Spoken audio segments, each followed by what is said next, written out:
Lego has just opened a new office in Dubai. We're here to find out what this global brand it wants from the region and where it plans to go. My name is Shayan Shakil. I'm joined by Chief Marketing Officer Global for Lego, Julia Golden, and Jerome Bayer, who's General Manager for the Middle East. Thanks for joining us. Thank you for having us. You're watching Inside AB. So Julia, let's start off with this. You're obviously opening an office in Dubai, but what are your global plans? Are you in the midst of a global expansion right now?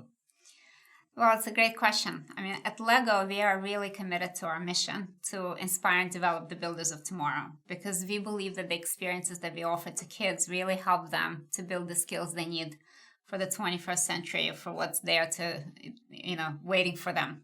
Right. And we want to reach as many kids as possible. So we see a great opportunity for us to start reaching kids in areas where we haven't been as present as we have been in some of our core markets historically. Even though we've been in this region over the last 50 years, this opening an office here is a real commitment to engage with as many kids as possible in this area over the course of the next coming years. So that's the reason why we're doing it.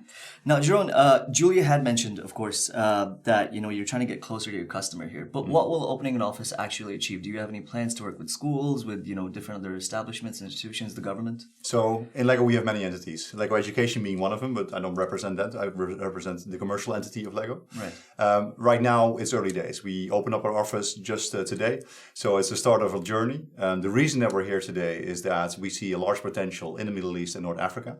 As Julia mentioned, we've been in this region through partners over the last 55 years. However, today is really the start of a new journey where we want to reach the children in the Middle East and North Africa. And we see a large market potential there, because by 2028, we estimate there will be 125 million children in the region. And that's one of the reasons that we are here today. All right, some numbers, 125 million children in the Middle East. Now, Julia, I'm going to ask you one more. What sort of figures can you give us about your company globally? Like what sort of revenue or sales figures you guys achieve? Well, in 2017, our total consumer sales were 35 billion Danish kroner. Right. The latest numbers for 2018 will be coming out just in a couple of weeks, so you just have to wait a little bit. But 2018 was a year that we were pleased with. All right, always worth a shot. Now, you've told us about what you plan to do in Dubai, but here's the burning question. So all of us are familiar with Lego because we grew up playing with those building blocks. We're still not quite sure if it's a toy or some other market segment. But now you have movies. You don't operate the theme parks, but you have theme parks. What is Lego? Like, who's your target market? Is it a kids' lifestyle brand? Is it something else? Because now you also have that partnership with Snapchat where you're selling clothes through a virtual store. Yeah, it's a really good question, and I get asked this question a lot. But let me talk a little bit about Lego. At the core of it, what's really most important to us is the core of Lego, which is these very simple bricks, and we call it the Lego system of play. Right. And the way that these bricks come together, which, as you said, everybody is used to and knows, maybe is not fully known to as many people around the world as we would like to, because just 6 of these bricks of the same color make up to 915 million different combinations. And for a child, each combination is something unique. It could be an airplane, it could be a duck, it could be a house, whatever it is that they imagine. So Lego System of Play offers tremendous possibilities and opportunities, and you can build anything from something that you have from your imagination that could be really simple to something really extensive and amazing that you rebuild or build yourself. And because of that, I think it's really important to mention that when kids engage with our products with the Lego experience, which is how I would like to call it, Lego experience, they build really important skills: creative problem solving, resilience, collaboration, imagination and creativity. All of that comes together. And those are the skills they need for the future. So it's a very powerful experience, and it has become an extremely powerful brand because, of course, because of its power of creativity, because of how open it is and how many people can actually think of how many great things they can do with Lego, and because of its unique expression and sense of humor. There's a lot of people that are also participating with us to create interesting, exciting experiences around the brand.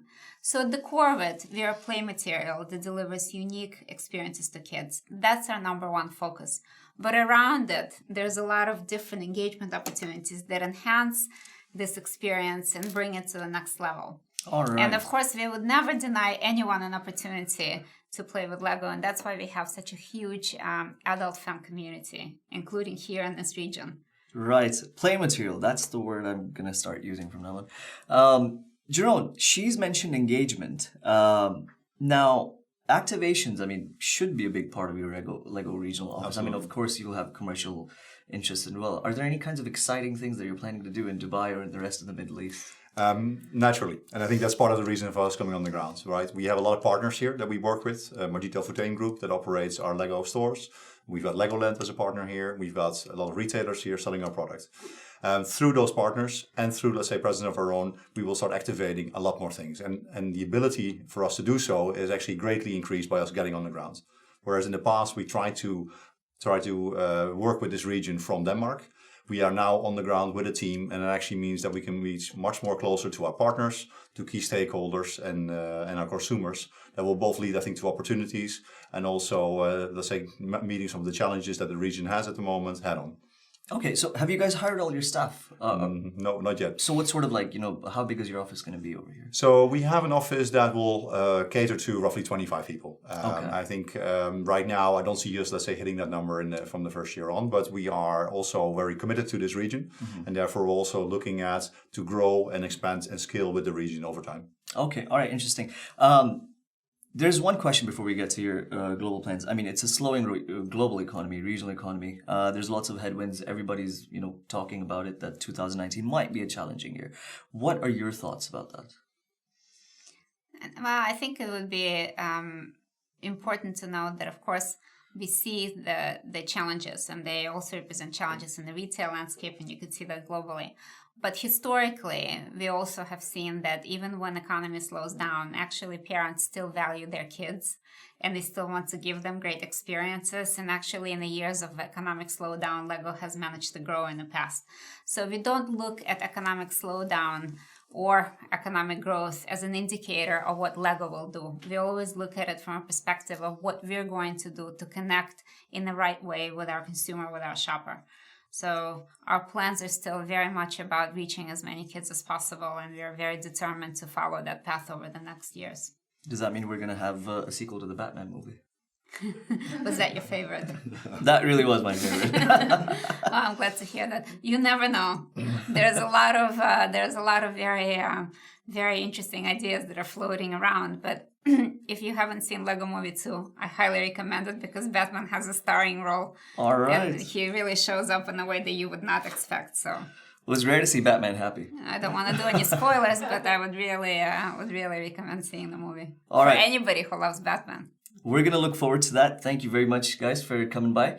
You've been watching Inside AB. We were here today with Lego's global CMO, Julia Golden, and General Manager for the Middle East, Jerome Bayer. Remember to tune in tomorrow for the next edition of the series, and continue subscribing and commenting below. Thank you very much.